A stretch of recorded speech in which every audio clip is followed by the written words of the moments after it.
Oh yeah, sexy biscuits. Nice. Long was 1975. YouTubers on the rise, reviewing games late at night and sometimes friends. But Long was 1975.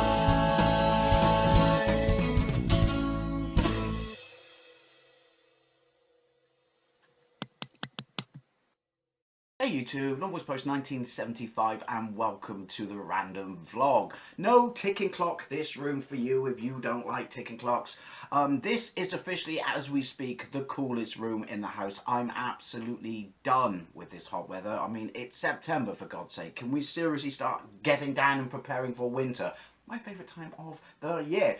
What do I want to talk about this week? I want to talk about the Xbox 360 and me, because obviously, I can't believe I'm going to say this, the Xbox 360 is 18 years old. If that doesn't make you feel old, I don't know what will. The first HD console is 18 years old. Holy shit. And they'll be turning off the Xbox Store next year. None of this is new news. None of this is new news. Someone just asked me, clearly I'm a Microsoft fan. I wouldn't go as far as to say I'm a fan, but we'll address that in a moment. No, Microsoft just works for me. I like the environment. It's a nice place to be, especially online. I love Game Pass and things like that. Obviously, that's not relevant to 360, but it was the 360 that got me into Microsoft. I was never an OG Xbox guy. I own a modded one now, but yeah, that whole kind of thing passed me by. I was happy with my PlayStation 2. Plus, I was at a point of transition between moving from the UK to Canada for 4.5 years. So I do remember my friend had one, and I do remember going over there and playing Halo on it and being suitably impressed, being like, this is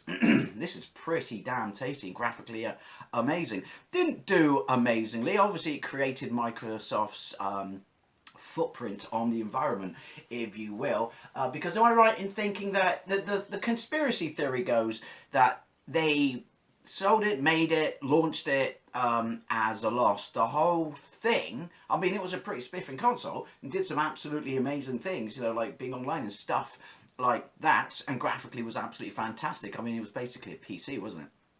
But the whole point of it was to get their foot into the game console door world, if you will. So it was an expensive one-way trip into that, and this is just what I hear. I mean, it's a conspiracy theory. It sounds like it could be quite a viable one. Yeah, and the whole point was it would pave the way for the console that followed it. I'm not going to talk about the Red Ring of Death or anything like that. I'll mention my experience with it, if I remember.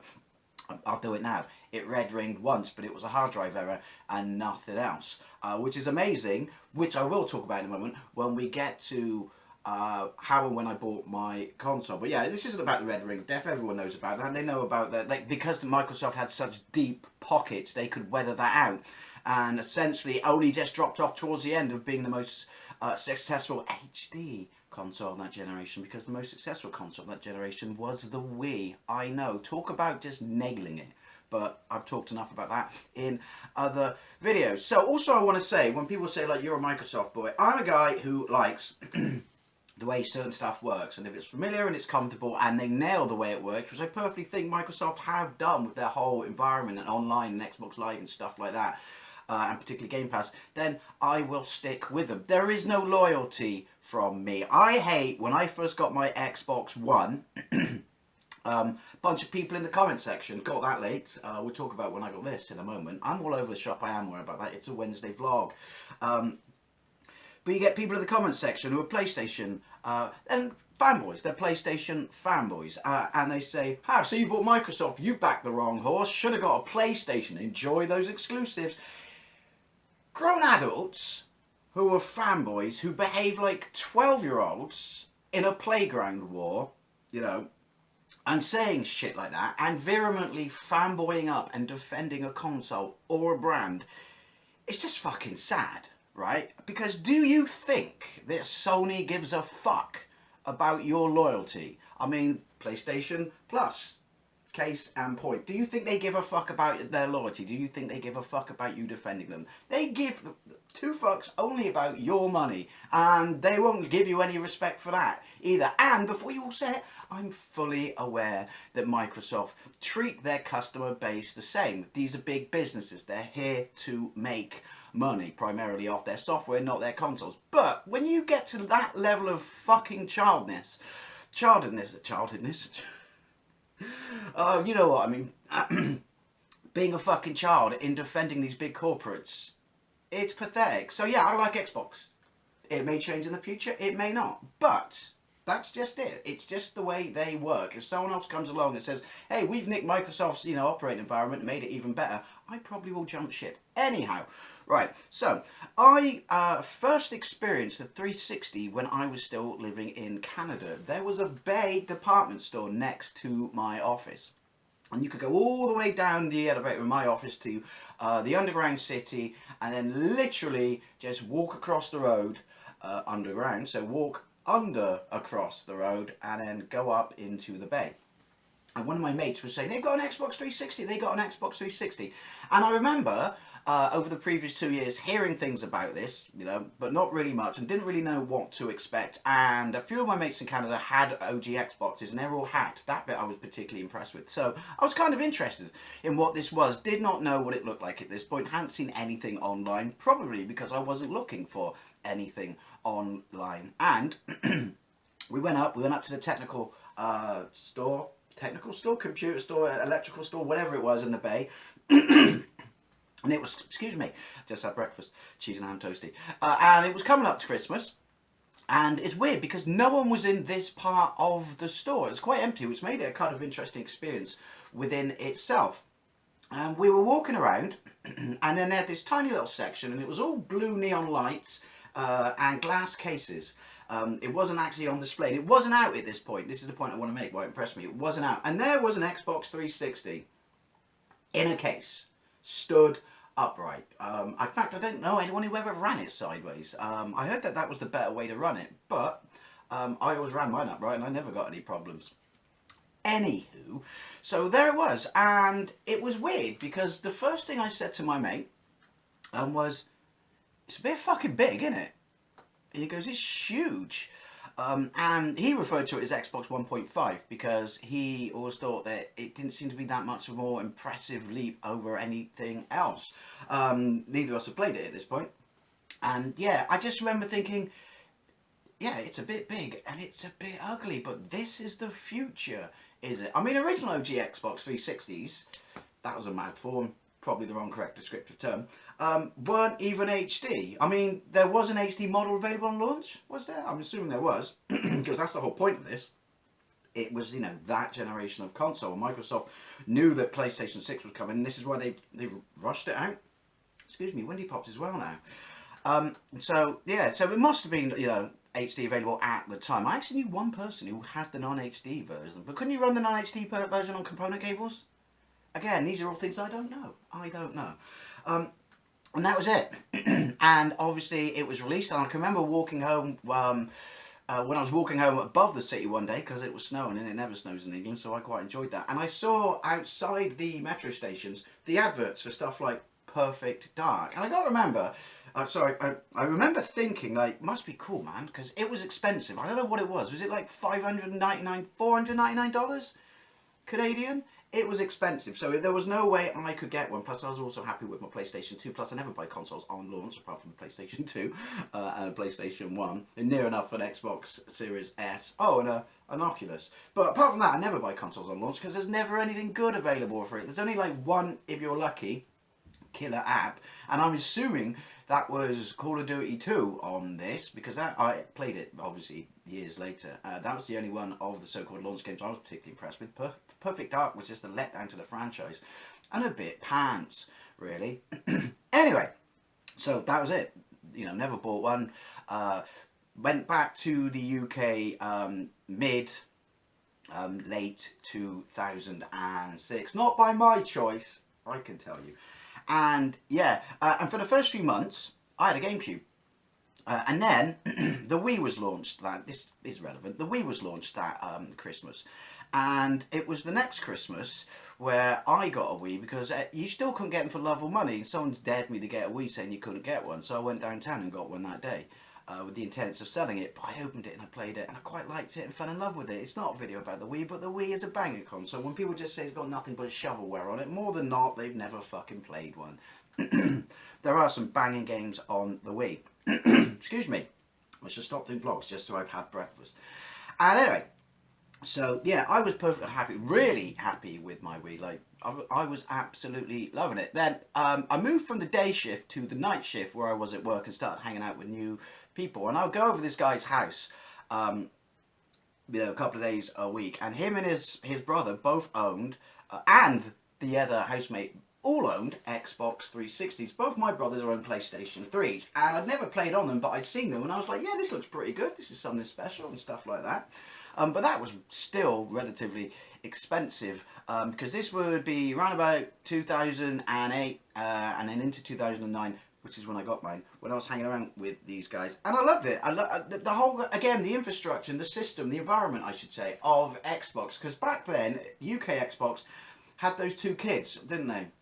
Kids, they were like mid to late 20s, maybe early 30s, sat on the couch, and they just, every week there'd be a different episode. I completely forget what this was called because I never actually bothered using this or watching it when I had my own Xbox. I just used to watch it around their house and used to watch it religiously, you know, whenever there was a new one and they talk about games, upcoming games, anything like this. So this is where like the hype grew and stuff for, you know, like new titles and things like that. And obviously you could download demos. You couldn't download demos on the Wii, you just had the virtual shop, but that was it. And things like that, and movies and like the Halo adverts and stuff, like the ODST, you know, live action Halo advert is a thing of beauty. And again, the Nathan Fillion, you know, cutscene ODST, you could download and stuff like that. So I was really liking this. I was really liking this. And they'd be playing online and stuff like that. And I was thinking, this is pretty fucking cool. And then I still wasn't like bitter, and you know, because I was thinking I don't want to be a two-system guy. It gets expensive, and I got enough retro systems and stuff because I started getting into retro at this point again. And yeah, so one of them went on holiday, and I just said, I'm not sure why, can I borrow your Xbox while you're on holiday? So because he went to, was it Spain for a week? So I borrowed his Xbox, and he lent me Arkham Asylum, and he lent me Modern Warfare 4. I'd seen my brothers play that, but I still wasn't, you know. Can't really remember what else he lent me. He lent me a handful of Gears of War, obviously. It was probably Gears of War 2 at that point. Lent me a handful of games, and I played it solidly because I had a week off myself. I just staying at home, and I played it absolutely solidly for like 2 straight days, day and night, and then literally I unplugged it all, put it aside, went downtown because I was so impressed with it, like so impressed, particularly Arkham Asylum. I was like, I was a big Batman fan, big comic book fan. That was basically at the time the best implemented comic book game we'd ever seen, and it looked and still looks, as far as I'm concerned, fantastic. Am I the only person who thinks the Xbox 360 still looks good? I can't be. I really don't think I can be. That might be because I don't think there was such a massive leap between the 7th and the 8th generation, but that might just be me. Although I can hear the fanboys saying already, no, that's because you bought an Xbox One. Again, they don't care about you. Just remember that. So yeah, and I went to Cash Converters, and I bought a second-hand Xbox 360 with one pad, no hard drive. So it was a no hard drive model. So what was that? I can't remember what one that was. Arcade? But I say arcade. But, and here's why I get confused. It didn't have a silver door. It had the door was the same colour as the rest of the console. But on the box, I'm pretty sure it was arcade, so maybe there was an aesthetic change, and maybe this was one of the generations of consoles that you actually almost fixed the red ring. Because I bought it as well for £90, so the fact that I still have it, and the fact that it still works, and that I do break it out from time to time, I think it's because my Daytona, copy of Daytona USA is on there, and I can't get that account to work on my Series S for some reason. I've got to use another account I had for my 360, I've got like 3 accounts. And I can't get my Xbox One account to work on my Series S. Anyhow, so yeah, I was completely, you know, happy with that. And so I bought Arkham Asylum for like, because this is 2009. This is another good point about buying an Xbox 360 in 2009, 4 years or so after launch, was there was some absolutely banging killer games on it. New stuff coming out that was very exciting, particularly in 2009, because I only really just talk about the first couple of years on how much I love my 360, because I loved it past that.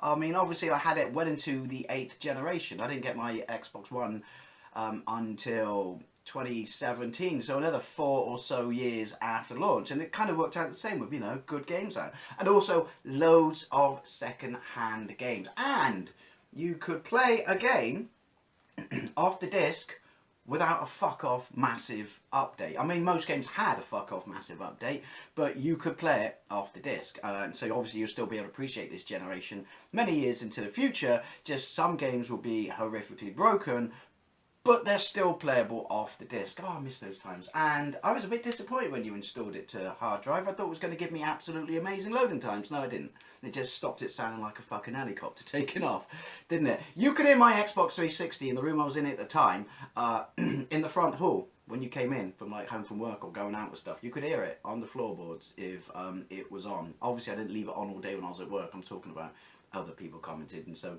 obviously I checked and I knew that.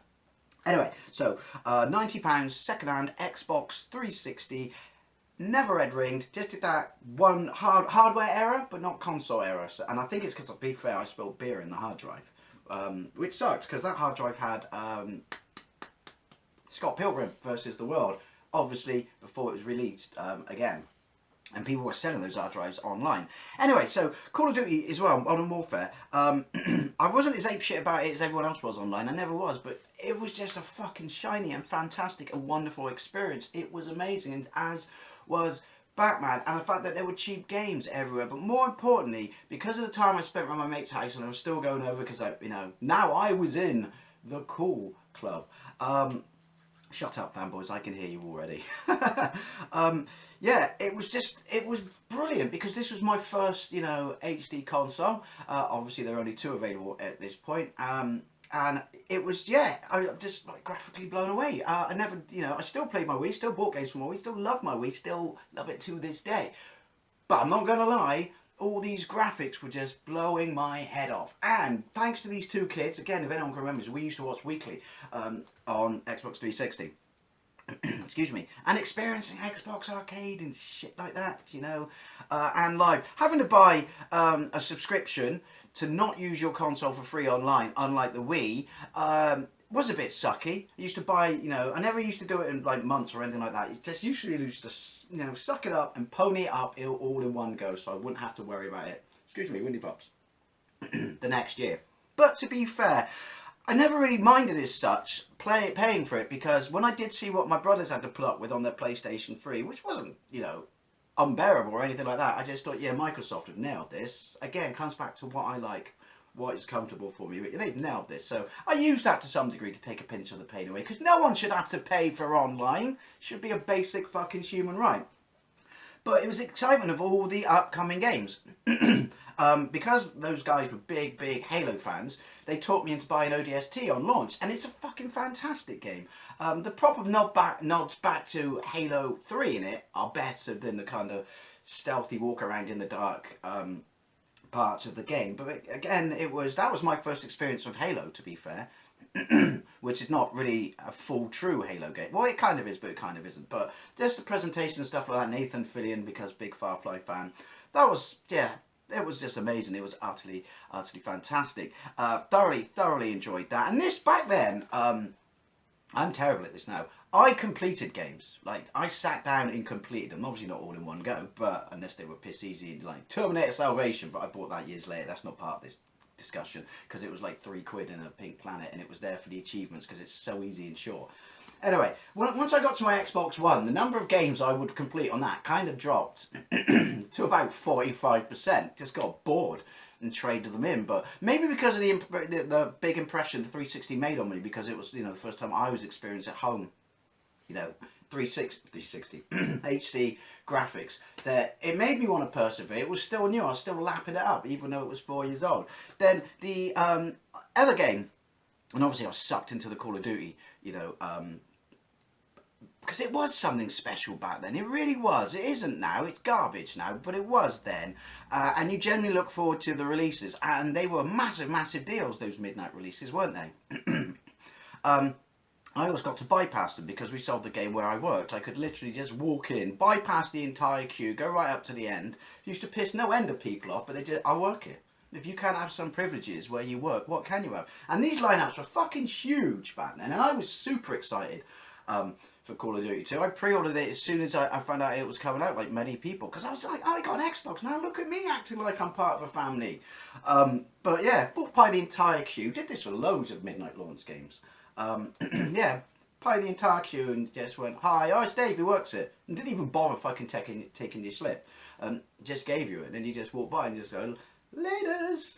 And then stayed up for like fucking 18 solid hours off work. 18 solid hours playing that. And then fell asleep against a radiator. I'm not going to show it because the scar is still nasty. When it was off. And I was exhausted. And I woke up and the radiator came on and fucking absolutely maimed my arm. I had to go to like hospital and shit and everything. Anyway, so yeah, that was, and then obviously coming home from that, I'm all over the shop, but we're just bear with me. We're talking about the early years. Coming home from that midnight launch and then just sitting down and playing it till 18 hours later, and just like because that's one thing the early Call of Duty games nailed.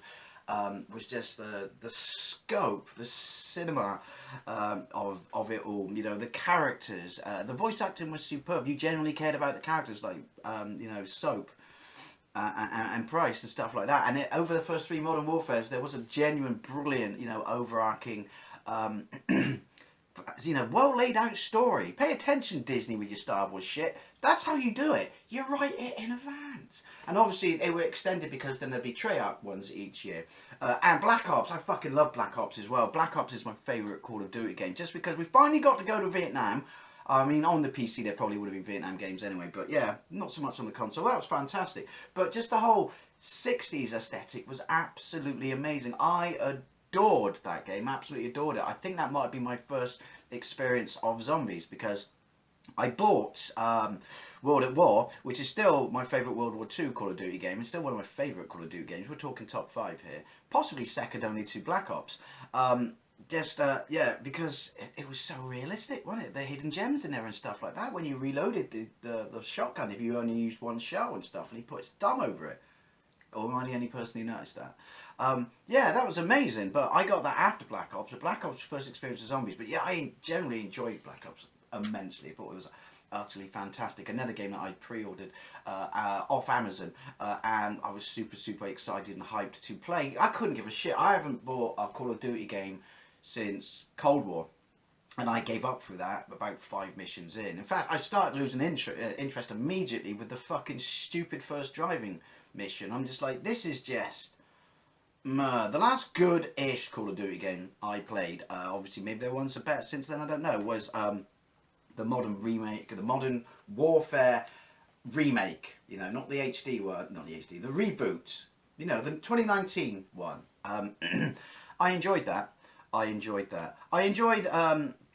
remaster as well, but I had to download that as a 79 gig patch because it was a bonus game with a, what was it, what was the game after Advanced Warfare? Was it Advanced? No, it was the proper futuristic one that was just a reskinned other game, and this was a bonus game because they knew that you wouldn't buy the regular game. So I bought that and then thought I was going to get an extra disc, but had to download it in its entirety, 79 gigs. That was good. Anyway, back to 360. So yeah, Modern Warfare 2, Black Ops, just shiny and polished, and when Call of Duty, sorry, was utterly fantastic. Then another one, because I'd always been a Gran Turismo guy on PlayStation. Excuse me.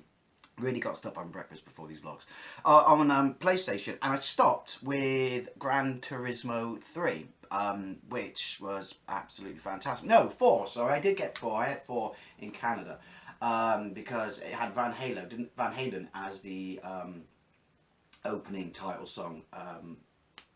Was it? I can't remember what one now, but you know what I mean. But I remember thinking when I came back and played it on my brother's PlayStation 2 there, we always had a better choice of music in our Gran Turismo games in the UK, you know, feeder and stuff. But anyway, it's not about that. So I was like, I was like talking to my mates again, the guys with the 360s, Corey and Ryan. What driving games? I said, oh, Forza. Forza is amazing. And then they showed me Forza 2. I think they downloaded the demo. It's Forza, isn't it? I'm just going to call it Forza. And they said, yeah, it's brilliant. You know, we've got this rewind mechanic. And I was like, yeah, this looks pretty fucking fantastic. So we started watching, you know, the previews and stuff like that, and hands-on again in this like weekly, you know, information program on. It was funny as well, by the way. These two guys, genuine sense of humour, good, funny. It wasn't just like, you know, there's a bunch of fucking exposition dumped and shit like that. It was funny and entertaining. But yeah, and I was like, this looks amazing, and I love the rewind mechanic. Kind of everyone who says, oh, it's cheating. You know when you've done like 7 laps perfectly and you make one tiny little fuck up 2 inches before the finishing line, it costs you. Nah, that rewind function was fantastic, and I got so into it. Like I thought, yeah, this looks fucking amazing. I don't know, but when or what, you know, Gran Turismo title equivalent to that, Forza 3, was out on the PlayStation at this point, but I do know that it was a kind of a fucked up, botched, you know, transition from PlayStation 2 to PlayStation 3 with Prologue 5 Prologue and shit, and that finally it was when it was out. It was buggy as shit, and always a phone call when I'm vlogging, and the patch you had to apply to 5 when you, or was that 6? 5 when you first got it was absolutely fucking insanely big, but. So yeah, I remember when Forza 3 came out, went and got it from a local supermarket, didn't need to pre-order it. I kind of figured I wouldn't need to pre-order it. Got so like into that, just I came up with my own custom colour scheme, which was stupid. Matte black all around the car, but apart from a gold, not black, matte, shiny gold bump, shiny gold roof and bonnet. And trust me, it looked amazing. And I used to go through my entire, and I had loads of fucking cars, go through my entire car library, doing every car like that, and starting off with bangers. Well, they weren't really bangers, getting to fucking, like the Veyron was my favourite car in that game. But yeah, it looked phenomenal. And again, I'm like, this is a driving game on this generation of systems. It's amazing. There were no good driving games on the Wii, but yeah, but this is a system that you need if you want to play driving games, isn't it? An HD system back then, you're not going to get a good one. I mean, you could argue we did with Gran Turismo on PlayStation 2. I am aware of that, but if you're going to get a driving game at this point, you want it on an HD console because and with, you know, some horsepower, pun intended, under the bonnet. But yeah, I sank so much of my life into Forza 3. I sold a transfer in it. I made a vinyl transfer in it that said Gert Mackay Turbos for sterling for a very big turbo. I had it on the side of my cars as well. I sold that. I put it in my shop. Someone bought that. Got an achievement. Completed that. Absolutely completed that. Huge. Absolutely loved it. I'm trying to think what other games were around in 2009 that were big uns. I can't really remember, but I was when was Fallout 3? I got Fallout 3, might have been the next year. Fallout 3 Game of the Year edition. My brother bought. He loved it, and when he found out that there was a Game of the Year edition that had all the downloadable content, couldn't install it all at once. It completely fucking locked the game up. You had to install one at a time, and I just wanted to play the one where you got abducted by aliens. But yeah, he bought me that for my birthday. Maybe that was the next year or so, a couple of years later, I don't know. But I fucking loved that game. Absolutely loved it, particularly that expansion pack. I fucking adored Fallout New Vegas. That was absolutely amazing. More of a DLC, you could argue, than a game in itself. Although they should remaster that or remake it, whatever it onto the current generation. But yeah, I absolutely adored that. Then 2010. Now, this is where one of my favourite first-person shooters of all time kicked in, and that was Battlefield Bad Company. I kind of completely missed the whole Battlefield thing, because that was Xbox, obviously, wasn't it? Or was it? No, it wasn't. It was both, but I got Battlefield 2. I think I played that through backward compatibility. We'll get to that in a moment. That was fucking cool, because obviously I never had an OG Xbox. But I'm all over the shop. This is just me wanting to talk about, because someone asked, you know, a bit of my 360 experience, but particularly, you know, it changing me from coming from non-HD HD. Which is a stupid statement, because that was the HD generation. Not getting it at launch, I would say. But yeah, and I'm like, I don't even know what this is. And my mates were like, oh, this is like a ragtag unit of absolute fucking losers, and they've been forced into the bad company, you know, platoon unit, whatever. And so he showed me the first game with the stupid no rechargeable health, sticking the, you know, the health syringes in you. But I was still impressed, particularly with Frostbite game engine. And yeah, like, so that came out. I borrowed it off my mates, took it back the next day, then went and bought it and rinsed it. Absolutely rinsed that. The story in that was fantastic. That was a game that had amazing online, but it fucking did not forget its campaign. And when we got the Vietnam expansion pack, my God, I sank some of my life into that online. My knife kill ratio on that dwarfed my mates, like, you know, best rifle kills, because I was obsessed with knife kills online. It was fucking insane. But anyway, this is about the main Battlefield Bad Company 2. Fantastic story. Wish we'd, Stealth Winnie Pops, get, you know, because they set it up at the end, didn't they? Spoilers, the Russians come in through Alaska. Yeah, they set that up at the end, and we still haven't had it. I would love it. You know, Battlefield Bad Company 3, please get on that, because the characters were amazing, the story was fantastic, it looked great, played great. You know, vehicles and shit like that. That was something else for me coming off Call of Duty. You know, the initial ones. But yeah, that was way better. I love Modern Warfare 2, but that was way better than Modern Warfare 2. Absolutely fucking loved that game. Adored that game. Please, can we get a sequel? And then obviously the Avatar thing was kind of cool. Obviously they started that, or did Nintendo start that? No, I don't think Nintendo started that. I don't know, but I like my Avatar. It was cool. You know, I never bought shit for it. That's pretty fucking sad. That was a bit stupid, Microsoft. But, and then obviously downloading demos. There was always enough to do in Xbox when you're online, to, you know, so you could get by with not having games and stuff like that. And then what other games? I was super hyped. I'm the only person who really likes this game, I think. Super hyped for the Medal of Honor, whatever it was, whatever the Afghanistan one was, the modern one was. Everyone else hated that. I absolutely really liked it. It's strange that it's online had a different game engine than its actual campaign. Its campaign was very short, but absolutely adored that. I remember when Ghostbusters came out, because I didn't have a 360 when it came out, you know, on the Nintendo Wii. That's when I found out that I had to, and I hacked it and then bought it from America because I wanted to play it. It was delayed on the 360, wasn't it? It was an exclusive for Sony. But when that came out, and basically it was Ghostbusters 3. Fucking amazing, looked fantastic, had all the voice actors in it. This was the thing, I knew that there was scope on these games that you couldn't get. I'm not saying there weren't scope on games on the Wii. I mean, look at Monster Hunter Tri, and a shitstorm that caused online because it was coming out on the Wii, and all the PlayStation kids getting all whiny and upset.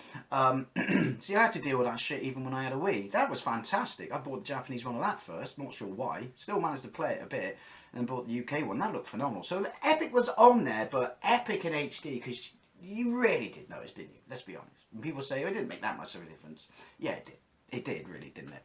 So, yeah, that made Ghostbusters look absolutely fantastic. Still say that's one of the best games on the system. Did I download any Xbox Live games? I downloaded Daytona, because I always wanted an arcade perfect Daytona. I downloaded Scott Pilgrim Must Die, because, well, Must Die, or Saves the World, sorry. Scott Pilgrim Must Die. I'm confusing that with Scott Tenorman Must Die, because big fan of the comics. Managed to buy a bunch of them from a charity shop. Didn't know what they were. Obviously, they read backwards as well. And yeah, big fan of that. So I downloaded that. I'm trying to think what other, because I didn't really download that much. Maybe some expansions here and there, like I did with Battlefield Bad Company. But I always download. Did I really need the Halo ODST? Winnie Pop, sorry, live action trailer on my 360? No. But it was nice and shiny and cool to show my brothers, because they were PlayStation 3 people. Go, look at this.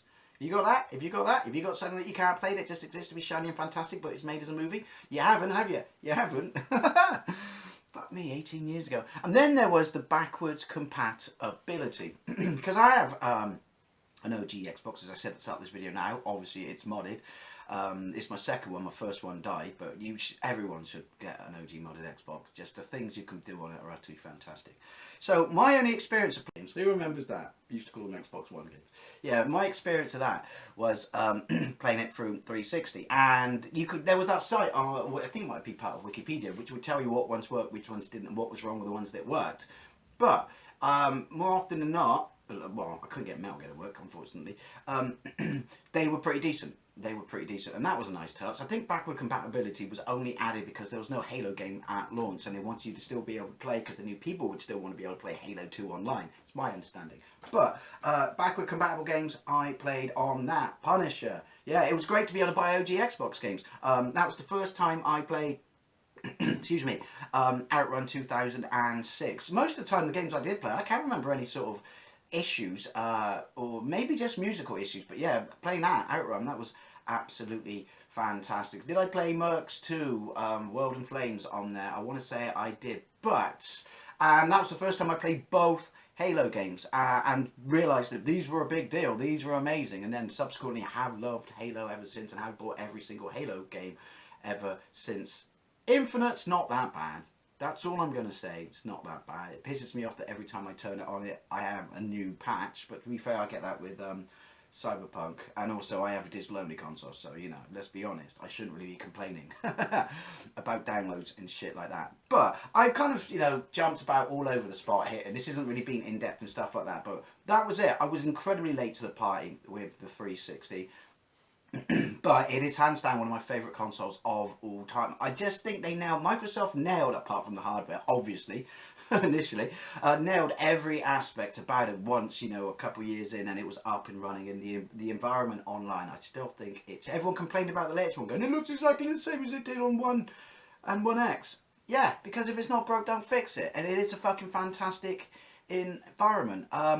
Still have to pay to get online, not for everything. Bit of a pain in the ass that, but to be fair, I'm mostly a campaign guy, and when you get stuff like Infinite and you get stuff like Cyberpunk, and I will always hunt those games out that have, you know, big campaigns in single player environments and stuff like that, then I'm fine. But yeah, so I was late to the party with the 360, but I hit the floor running with it. It left a massive mark on me, probably because I came from, you know, I was 4 years late into the HD generation and still dealing with, you know, standard definition graphics and Wii's and stuff like that, and also obviously all my mates had PlayStation 3s and never experienced 360s. That's something else that shaped it. Obviously, my mates shaped it, and so I could play on low. You know, if all my mates had PlayStation 3s, I probably would have gone for a PlayStation 3. That's the other thing about loyalty. Your mates, your infrastructure, yourself, and your circles that you travel in, you know, with the games you play and the people you play with, will also have, you know, a hand in which console you get. But yeah, so you know, great experience because all my best mates at the time were on there live as well. Sometimes, like Skate 3 was a fucking banger as well. Skate 3 was a banger. And sometimes in like open world games like Skate 3, never liked Grand Theft Auto, by the way, on that generation for some reason. Apart from 5, I don't know why. Maybe it's because 4 wasn't that great. That's just me. Yeah, when you're in open world games like Skate, I remember one night I was just talking to my mate because we were like skating around and I was showing it. I said he'd never seen the shark where you could jump the shark. And then we just started chatting, and then we didn't care about playing, we just had a chat for a couple of hours through Xbox Live in the game. But yeah, it left such a massive mark on me. It's still an absolute fantastic generation. I think very few generations will, because that was an impactful leap forward, wasn't it? Very few generations will leave that kind of mark on people again. And they, you know, they slaughtered Sony for years in that generation. I lost millions though, Microsoft, billions in fact, I'd imagine, because of the Red Ring. And then lost the generation at the end, probably because Sony got it together.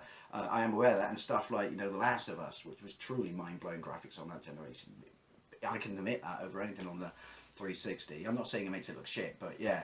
But they got their act together at the end, because let's be honest, with the pricing and stuff like that at the start, it was shit, wasn't it? But yeah, so I never, and also, when I knew I had a PlayStation 3, the point I want to make is, I never really played it, so that whole jumping into the X-Gen, the HD next generation, albeit 4 years too late, was, yeah, amazing. And the fact that the shop is still going after 18 years is absolutely kudos, because, like, I always get pissed off when consoles only last 5 years. Looking at you, Nintendo, but to be fair, the Switch is gone past that. I think you should get at least a 10-year lifespan out of your console. That might just be me, but Jesus, 18 years. That is insane. It's still supported online 18 years later. What happens with backwards compatibility though? Because every time I stick a game in it, I'm pretty sure even if I played it online before, it always downloads something, so then you can play it. Is that literally, it's got to talk to the web so you can play